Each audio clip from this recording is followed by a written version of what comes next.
What is going on, Pats Nation? You guys already know who it is. Patriots Global back here with another video. And in this one, we're going to be talking about my winners and losers from the Patriots Week 1 loss to the Philadelphia Eagles. A very unfortunate loss, but at the end of the day, a stellar game. This was an absolute stellar game to watch, especially for a Week 1 game. And I think we saw a lot of poise from this team. We broke down this complete game on a live stream, a post-game stream on Bleacher Report, and here on YouTube. So check that video out after this video, of course. But without further ado, let's roll into today's video. Also, guys, excuse the setup. We have a whole new setup coming on. We got a whole new desk. There's some things coming along here, but we just haven't gotten it set up yet. Long, busy weekend. Set this up during the weekend too. So the setup will be coming along, but just stick with me for now. But the first winner of this is going to be Mac Jones. And real quick, I know we got this winner. Mac Jones. Now, Mac Jones played an absolute baller game today. He started off this game rough, and I will say he had a couple of passes that were a little bit high or a little bit too low. And there were multiple times that he threw the ball and it didn't have enough zip on it. And it's not the fact that Mac Jones can't throw the ball. It's not the fact that Mac Jones has a noodle arm. It's the fact that Mac Jones quite literally just needs to know in which situations he's going to put touch on the ball and which situations he needs to absolutely zip the ball into a certain window. So that would be my only takeaway there from Mac from a negative perspective. But I thought he played a baller game today. And this was arguably the best game we saw for Mac Jones' career. And this is exactly what I tried to tell you guys. This Zappy crap, this Cunningham crap. It's just that. It's crap. Put Mac Jones in a situation to succeed. Give him weapons. Give him the ability to actually use the best parts about him. Use his mind. Use his smarts to be able to utilize what's in front of him. Because I think the receiver started off slow, but Mac Jones' ability to spread the ball out, not just in the running game, but also just his pass catchers. That drive the Patriots had for their first touchdown to Mike Gesicki in the end zone. Mac Jones had 7 pass attempts on that drive with 7 completions, ended up going 11 straight completions leading into their second drive. But that first drive, 7 pass attempts, 7 completions to 7 different receivers. I thought he passed the ball out extremely well, distributed it to every wide receiver so that the Philadelphia Eagles defense was not able to pick up on any tendencies that him and this offense with Bill O'Brien was trying to run. Mac Jones finishes the day with an astounding 54 pass attempts, completing 35 of those for 316 yards, 3 touchdowns, was sacked twice, and 1 interception. That pick 6 that everybody's giving him flack for. I didn't think it was a great pass, but I also think that it was raining at that period of time. And in the first half, or excuse me, not the first half, but the first quarter to quarter and a half, I think that these receivers played a lot more rough because they weren't able to play through these conditions. There were a lot of, balls going through hands and just catches that should have been had and weren't. Kendrick Bourne, unfortunately, couldn't come in with that pass. It goes straight through his hands and it's bobbled up and Darius Slay gets the interception. So I really don't put a lot of that over on Mac Jones. Not to mention the fact that the 316 yards would have been a lot more because he was on target with his receivers today. The problem was that they weren't able to bring them in, 2 of which were big plays to the rookie Kayshon Boutte, who was not able to keep his feet in bounds and ultimately come up with it. But Mac Jones is probably my biggest winner from today. And so here, moving on, my next winner on this list is going to be wide receiver Kendrick Bourne. Welcome back, KB. I feel like all the players that, we said need to show up and had an amazing 2021 or showed promise are the guys that really showed up the most today. Now, Kendrick Bourne finished with 11 targets with 6 receptions. I thought that that's an area he can improve on, being a guy that Mac Jones can actually rely on when he gives the ball to him. But Kendrick Bourne was the reason that we were in the end zone, that we put up points, that this game became competitive. 11 targets, 6 receptions, 64 yards, and 2 touchdowns with a long reception of 19 yards. Again, I think he started off that game a little bit more rough, but then he picked it up. Kendrick Bourne, welcome back. And it looks like he truly is that go-to guy for Mac Jones because he was also the most targeted player offensively throughout this entire game.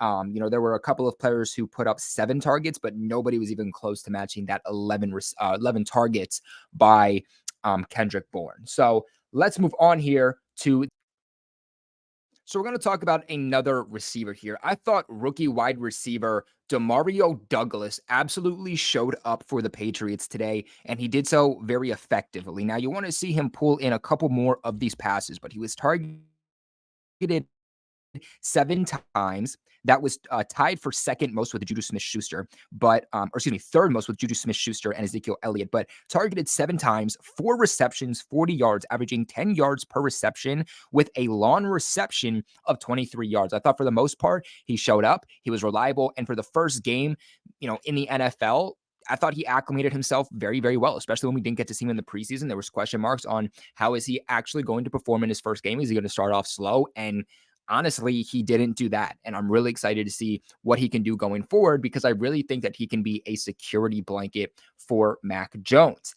Now, heading on here to my next winner, guys, the offensive line. And I really don't have a specific winner on this list. I want to see the statistics that come out with how each guy on this offensive line performed. But right now we don't have that. But what I can tell you is the fact that this Patriots offensive line allowed 2 sacks, which resulted in negative 10 yards. If you would have told me that the Philadelphia Eagles would have allowed more sacks than the New England Patriots, I would have told you that you were absolutely crazy. I wouldn't believe you, and understandably so.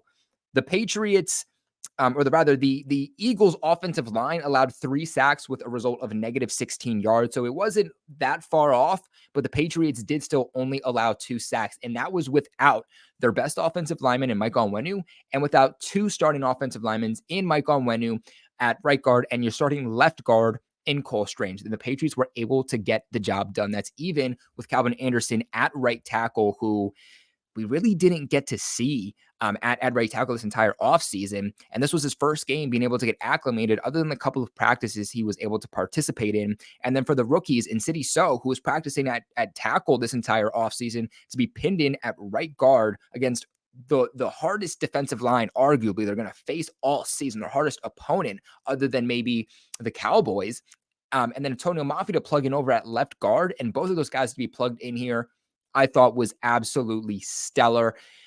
There was still sometimes Mac Jones was under pressure for sure, and that's still going to get better. I think they're going to build continuity, and when both Onwenu and Strange come back, I think that this offensive line is going to be way better than people actually give it credit for, including myself. And if they were able to get past today, I really think that the offensive line is going to be able to keep Mac Jones upright. I think the run blocking will get better once you actually get your actual offensive line together and you get Onwenu and you get Cole Strange back. But from what they showed today, I thought they were stellar. Unfortunately, those sacks just came at the wrong time, one of which being on that final offensive drive where they just had to punch it in to win the game, which made it a 3rd and long. And then, of course, that 4th and long to Booty, which ultimately didn't get completed. And that's why we lost the game, or at least part of why we lost the game. But at the end of the day, this offensive line absolutely performed better than everybody expected. So moving on here to my first loser. And I hate to say it because I think that he looked good at times and he was able to get open. And he even had Mac Jones' trust at times, including one of which if he makes the catch, it's a first down on a 3rd down. And then obviously the next one being a big part on why we would probably have won that game, because it's on 4th down. And then you convert it to 1st down if he keeps his feet in bounds. And guys, that is going to be my man, Kayshon Boutte. When you're targeted 4 times and the statistic board shows me donuts, 0 receptions, 0 yards, 0 touchdowns, then I'm concerned. He was not able to be reliable. He wasn't able to pull in any of the targets that he was, thrown to by Mac Jones. And again, 2 of those were in key moments. Like I said, one was on 3rd down that would have resulted in a 1st down if he was able to keep his toes in bounds. And the thing is that it wasn't like there was a defender on his heel. He just needs to have better situational awareness for where he is and know the NFL rules versus the college rules, because it didn't look like he even tried to get his other foot in bounds.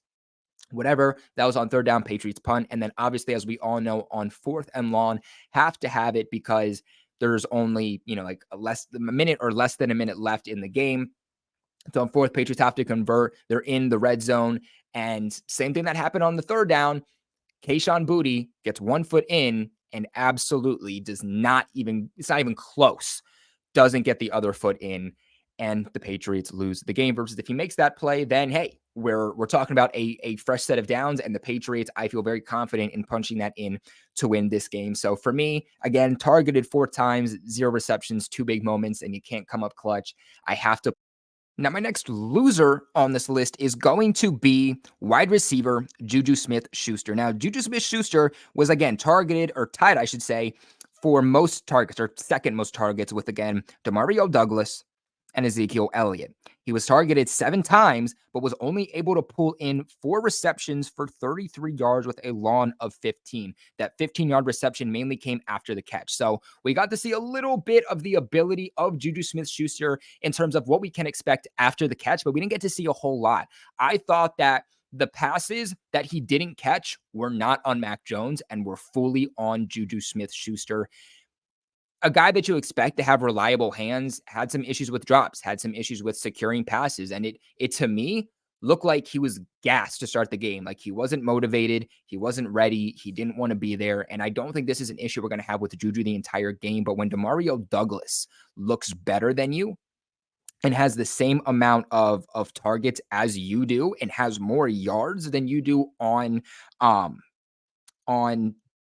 just the actually same amount of receptions too, and still has more yards than you. That's a little bit concerning. I thought that this was going to be a big game for Juju. I wasn't expecting like 100 and so yards, but I thought it was going to be a good welcome to New England game for Juju, as Mac Jones was going to have to get the ball out quick, which he did multiple times. But that guy was just not Juju Smith-Schuster, other than a reception or two. I feel like this was the time for him to be that guy and have his breakout game. And ultimately, he wasn't able to do so, especially against a team he just, played against in his last game back in February in the Super Bowl when he was a part of the Kansas City Chiefs. So to me, a very, very disappointing game for Juju, who had a lot of drops or just wasn't able to reel in passes that were just given. Now, real quick, guys, I want to give a massive shout out to the sponsors of this channel for the entire season. These are my friends over at BetUS. First off, the great thing about BetUS is that unlike a lot of sportsbook, this is available in all 50 states. So, a lot of you asking, oh, Patriots Global, like, is this a sportsbook I can use, or is it banned where I am? Unlike, like Sleeper, like we were talking about. No, you can actually use BetUS. You can use BetUS no matter where you are, no matter where you're traveling. And that's my favorite thing about BetUS, because I'm somebody that has to travel a lot, right? And I might be in a state that doesn't allow me to bet depending on where I am. The great thing about BetUS is that it doesn't matter where you are. I can be driving from Boston. I could be going to Florida. I could be going to Connecticut. I could be in Pennsylvania. I could be in Jersey. No matter where I'm traveling for a game, BetUS allows me to use their platform. So if I'm placing a last minute bet or I want to change a bet real quick, I'm able to do that. Now, guys, BetUS is also the leading online betting platform, and they offer a wide range of sports betting and casino games. So if you're like, hey, Global, honestly, I like my poker. You know what I'm saying? I like my blackjack. Well, guess what? BetUS has you covered for that. They're giving you an all-in-one resource for your betting, and they're going to give you so at a reliable platform, both if you want to use it online or if you want to use their app. Excellent customer service, not to mention security, which is the most important thing to me when I'm betting, is that I'm doing it safely. And with BetUS, no matter if you're using the app or you're going online and using them, you are going to be able to make sure that your money is being utilized and being used carefully. And guys, the great thing too with BetUS is the fact that because I'm partnering with them for you guys, we are giving you a 125% sign up bonus. So when you put in, let's say $100, you're going to get $225 to bet with. That is a lot of quick, easy money to spend, right? You can put this on an easy bet. And we're going to talk about my bets each and every single week, like we've been doing, but you can put that on an easy bet that's going to hit, right? And you only put in $100, but because of that promo code, you now have 225. And let's say that easy bet that you put on that it's going to hit, but that 225 only was going to net you like, let's say 300 in profit. You're still getting a $300 profit, or excuse me, a $200 profit versus the $100 that you originally put in, guys. The thing that I love if you're going to bet with BetUS via their sports book is that they emphasize extensive sports coverage, including popular sports like football, or even if you like basketball, or you like soccer, or you like baseball, they're going to have you covered for each and every single sport. And then, guys, the other thing that I just love about BetUS is just how easy it is to sign up. So there's going to be a link in my description below and pin in the comment section below for you guys to use my promo code to get that 125% sign up bonus. And the thing about them is it's, like I said, super easy. You put in your phone number, you put in your name, you put in your birthday, and you already have an account. It's literally a click of a button. It takes you about 60 seconds or less, and you guys can go ahead right away, start betting, and start having fun. So make sure you guys do support the sponsors that support this channel, because without BetUS, this channel would not be here, and this video would not be able to be made for you guys. So go ahead and check them out and tell them Patriots Global sent. And so my next winner on this list is going to be punter Bryce Behringer. I thought that he had a spectacular game. A total of 4 punts here, which it doesn't seem like the Patriots only punted 4 times, but they did.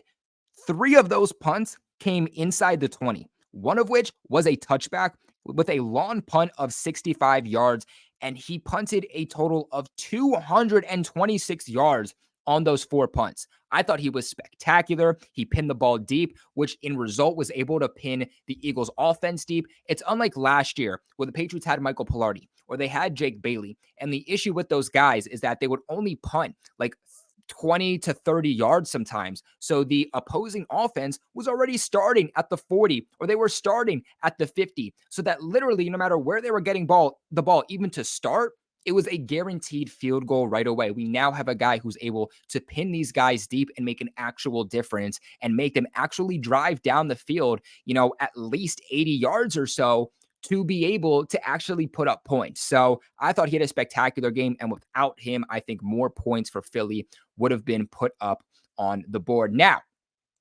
next up for my last winner, I really debated if I wanted to put him on this list or if I wanted to put him as a loser, because he had a couple of issues today for sure, and that's Christian Gonzalez. And Christian Gonzalez, as a rookie, in his first game of the regular season, was asked to do something very, very tough for a rookie, for a guy who literally just turned 21 years old, and that was to guard Devontae Smith.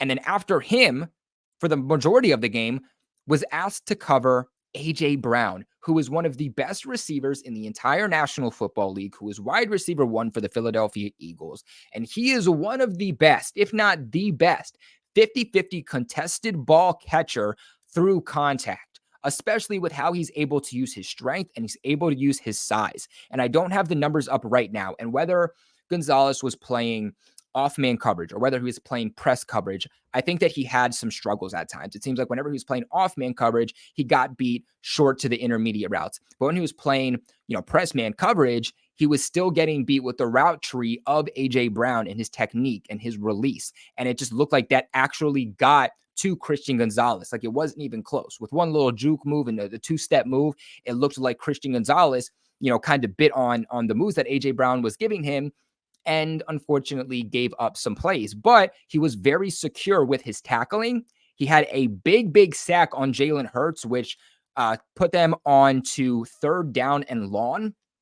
And then he also had a very big play, probably the play of the game, honestly, where on that final drive for the Philadelphia Eagles, they went for it on 4th down. And they're one of the most dynamic offenses in the entire National Football League because of what they can do in every single phase. Jalen Hurts as a mobile quarterback, Jalen Hurts as a passing quarterback, which is more dangerous than him as a rushing quarterback.